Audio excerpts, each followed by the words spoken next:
with NAIMA MORA from Next Top Model, who is the host of tonight's lovely runway show. Want to get a little bit of feedback on how you got started and your claim to fame, like how you got to be Next Top Model and what you're doing now.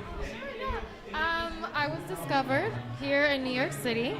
I moved to New York to become a ballet dancer, and it was a short-lived career, only about a year and a half. And I was discovered by the casting directors of America's Next Top Model. Next thing I know, I was on the show. I won.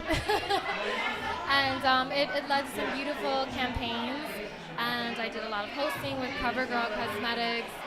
And now I'm just, an international model doing my thing, doing New York Fashion Week, hosting shows, all of that.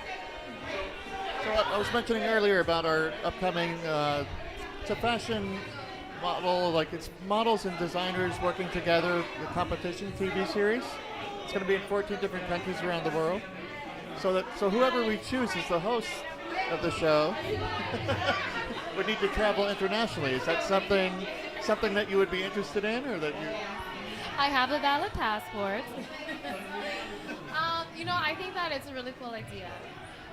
Design aesthetics vary and differ all over the world, and I think that every place has something beautiful to offer, and I think to do so in a competitive scope would be very interesting to see how different cultures and aesthetics and perspectives in fashion and beauty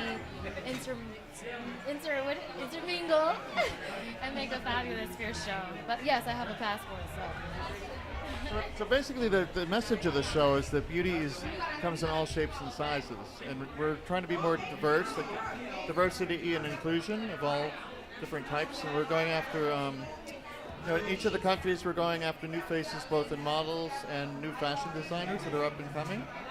And what are your thoughts on inclusion, and rather than the definition of beauty that's defined by the media, per se. Like, what do you think about being inclusivity, I guess?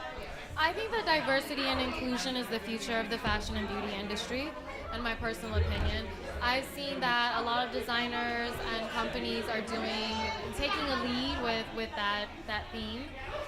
In the past 2 or 3 seasons of New York Fashion Week, I've seen it in advertisements and everything, but it's New York, right? And we can expect it to be happening in New York, where everyone is the city is known for people being free-spirited, being who they are, no holding back, and I expect New York City to be the lead in that, which I love. But the rest of the world, yes, I think does need to catch up a little bit. I think that beauty comes definitely in all different shapes, sizes, orientations, backgrounds, life experiences. As human beings, it's just something that we have innately within us that needs to be brought out and celebrated.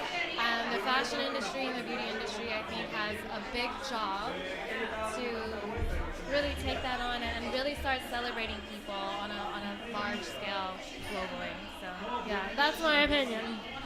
Speaking of backgrounds, like what ethnicity are you? Give us a little. I'm a little bit of everything. I consider myself an international person, a global citizen. I grew up in Detroit, Michigan, and then New York City. I've lived in Los Angeles, Mexico City, parts of the Caribbean here and there. But I am black and Mexican and a little bit of Irish and a little bit of other things in there as well. But yeah, I'm a mix of a person, and for a long time it took me a long time to find a lot of courage and strength and being this big mix of things. But I find that I can relate to everyone, and I love that about myself. I think it's my superpower, and I think it's easy for me with that upbringing and that background to be able to celebrate people of all different backgrounds, wherever they're from. Have you ever experienced any like bullying or any things based on the fact that you are a mixed race? Has it ever been an issue for you? I think that everyone's experienced bullying.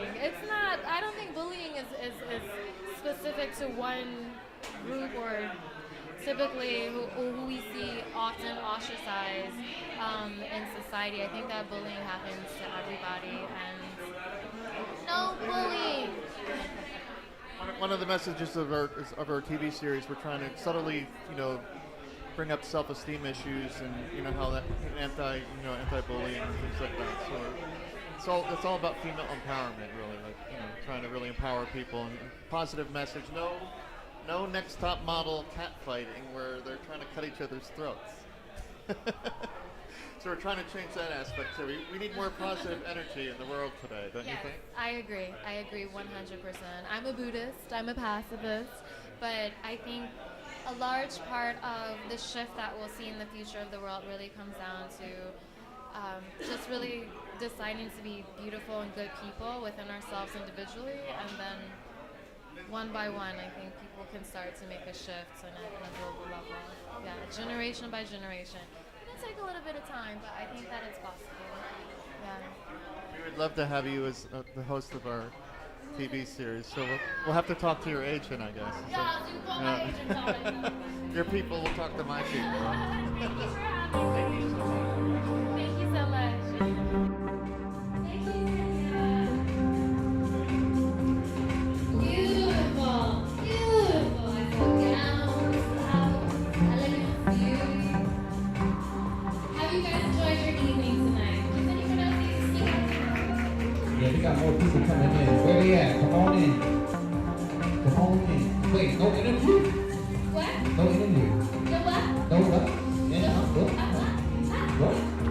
The interview with the book. See the one over here? No, they're hugging her family. I wanted to thank you guys one last time for joining us this evening at the Mochi Fashion Runway Show Spectacular Extravaganza. Thank you so much for supporting this beautiful cause tonight. For the proceeds, if you listened and you stepped in a little bit fashionably late, the proceeds from the show tonight are going to the Tisch Cancer Institute at Mount Sinai. So thank you